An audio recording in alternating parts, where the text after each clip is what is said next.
নমস্কার বন্ধুরা, রিনার রন্ধনশালায় আপনাদের সকলকে স্বাগত। আজ আমি আপনাদেরকে দারুণ টেস্টি একটা চিকেন রেসিপি বানিয়ে দেখাবো। খুব সহজেই কিন্তু এই টেস্টি চিকেনটা আপনারা তৈরি করে নিতে পারবেন। দেখুন, তার জন্য এখানে আমি 1 কেজি চিকেনকে খুব ভালো করে ধুয়ে জলটা ঝরিয়ে নিয়েছি। দিয়ে এবার আমি চিকেনটাকে ম্যারিনেট করে নেব। তার জন্য এর মধ্যে আমি দিয়ে দিচ্ছি স্বাদ অনুযায়ী নুন, দিয়ে দিচ্ছি 1 চামচ হলুদ গুঁড়ো।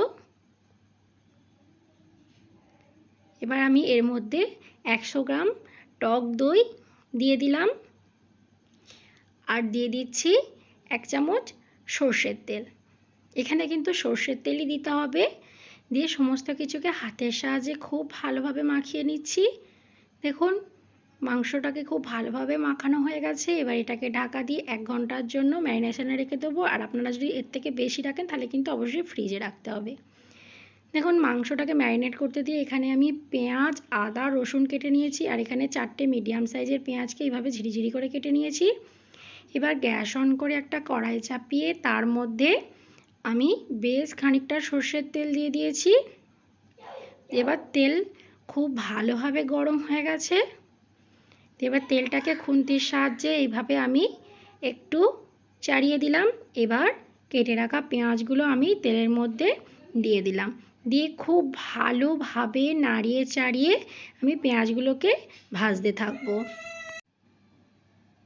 দেখুন, এধারে পেঁয়াজটা ভাজতে দিয়ে এধারে আমি মশলাটা করে নেব। তার জন্য মিক্সির জারের মধ্যে আমি কেটে রাখা আদা, ছাড়িয়ে রাখা রসুন, আর এখানে 1 চামচ গোটা ধনে, 2টো শুকনো লঙ্কা আর 3টে কাঁচা লঙ্কা দিয়ে দিলাম। ঝালটা আপনারা আপনাদের পছন্দ মতো দিয়ে নেবেন।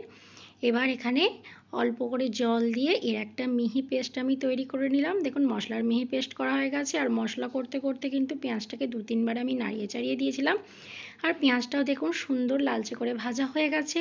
এবার এর মধ্যে পেস্ট করে রাখা মশলাটা দিয়ে দিলাম, আর দিয়ে দিলাম কুচিয়ে রাখা একটা টমেটো, আর দিয়ে দিলাম এখানে 1 চামচ নুন। দিয়ে সমস্ত কিছুকে খুব ভালো করে মিশিয়ে আমি নাড়িয়ে চাড়িয়ে দিচ্ছি।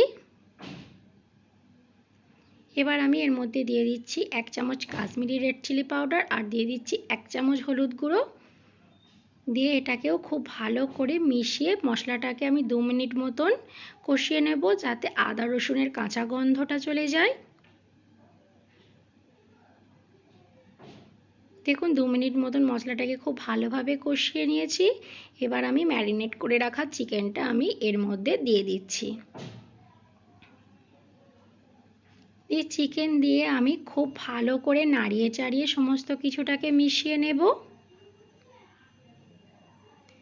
দেখুন, সমস্ত কিছুকে খুব ভালো করে মিশিয়ে নিয়ে এবার গ্যাসের ফ্লেমটা মিডিয়ামে রেখে এটাকে 10 মিনিটের জন্য ঢাকা দিয়ে দিলাম। দেখুন, 10 মিনিট পর ঢাকাটা খুলে নিয়েছি। দেখুন, চিকেন থেকে কতটা জল বেরিয়েছে। দেখুন, এই সময় গ্যাসের ফ্লেমটা আরেকটু বাড়িয়ে দিয়ে এবার নাড়িয়ে চাড়িয়ে আমি চিকেনটাকে খুব ভালোভাবে কষিয়ে নেব। দেখুন, মিনিট 10 সময় নিয়ে চিকেনটাকে খুব ভালো করে কষিয়ে নিয়েছি। চিকেনের যে জলটা বেরিয়েছিল সেটা শুকিয়ে গিয়ে তেল ছেড়ে দিয়েছে। এবার এর মধ্যে আমি 1 কাপ মতন গরম জল দিয়ে দিলাম। আপনারা যে যেমন গ্রেভি রাখতে চান তেমন জলটা নিয়ে দেবেন। দিয়ে মিনিট 5 মতন খুব ভালো করে ফুটিয়ে নিয়েছি। এবার আমি এর মধ্যে বেটে রাখা গোটা গরম মশলা আমি দিয়ে দিলাম। দিয়ে আবার 1 মিনিট মতন ফুটিয়ে নিয়েছি। তৈরি হয়ে গেছে আমাদের চিকেন। চিকেনটাকে আপনারা একবার এইভাবে রান্না করে দেখবেন, এর টেস্ট কিন্তু ভীষণ ভালো হয়। তো বন্ধুরা, আমার এই রেসিপিটা কেমন লাগলো কমেন্টে অবশ্যই জানাবেন। ভিডিওটা ভালো লাগলে একটা লাইক করে চ্যানেলটাকে সাবস্ক্রাইব করে দেবেন।